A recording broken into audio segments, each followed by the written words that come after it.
geeks and comic book losers and all the smart sorts. This is for the tabletop. Hi everyone, this is the Comic Drop and I'm your host Antonio. Every Wednesday I'll be posting a video telling you my picks in comics for the week. Alright, let's start with Image Comics. This week we have Sex Criminals number 10 by Matt Fraction. This is the end of Volume 2 for Sex Criminals. Volume 1 came out last year and is still only $10, so I strongly suggest you pick it up. Sex Criminals is a story about two people who discovered that when they orgasm, they stop time. And that's all I'm going to tell you about the story because it's damn good. Alright, continuing on, we have Jonathan Hickman's new book for Image. Jonathan Hickman is one of my favorite writers, and I'll probably be talking about him almost every week, as he does a multitude of work. His new book with Image is called The Dying and the Dead. Issue 1 came out today. It's actually a double-sized issue. The premise is that there's this cult of immortals that existed before humanity and introduced humanity to the concept of religion. And basically, one of their own members has defected from them and created his own cult.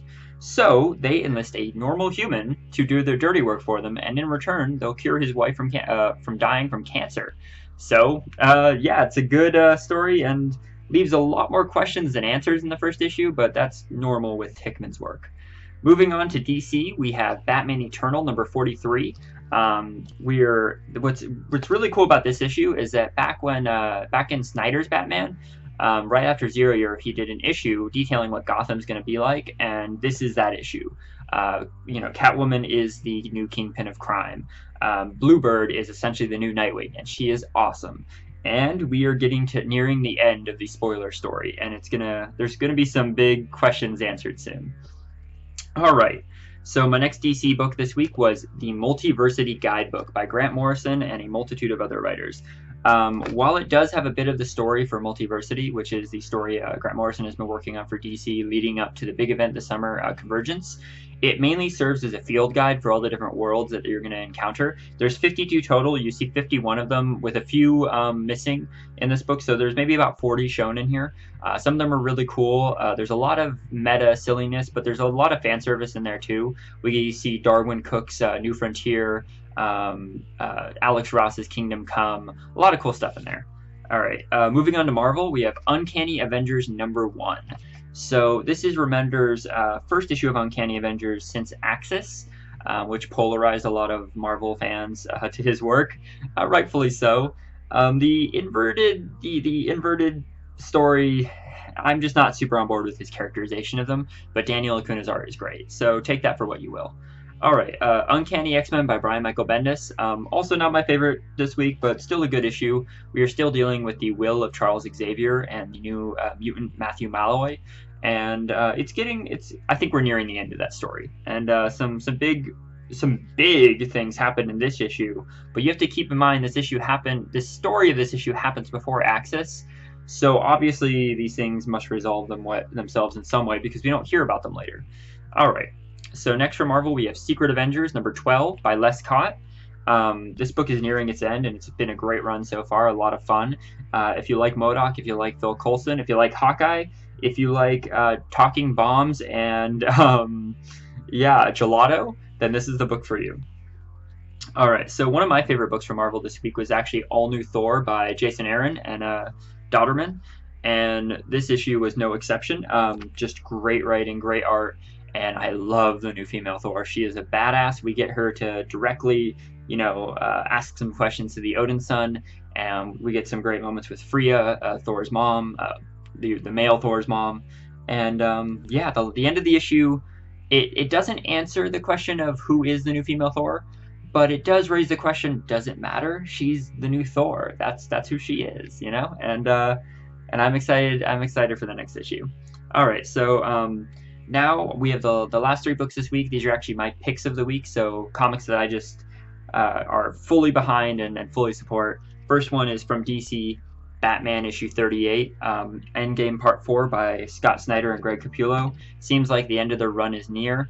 The Endgame is a arc that depicts basically the Joker has taken over Gotham with this sort of zombie Joker virus that has infected all of Gotham's inhabitants, and Batman is chasing after him. Meanwhile, the Joker has told this variety of Arkham inmates various stories about his origin, and as Batman starts to figure out the truth behind who the Joker is and what he can do, some creepy answers are coming up, and we actually get a very classic Batman villain, a little bit of a B-lister in this book. He's not really the main antagonist of the book, but he's in there, and Scott Snyder does a really good job of integrating him into the story and having a lot of sort of Easter eggs as a character for him. All right, so my next pick of the week is New Avengers. This is issue 29. Right on the title, it says, "In 4 months, time runs out. Secret Wars."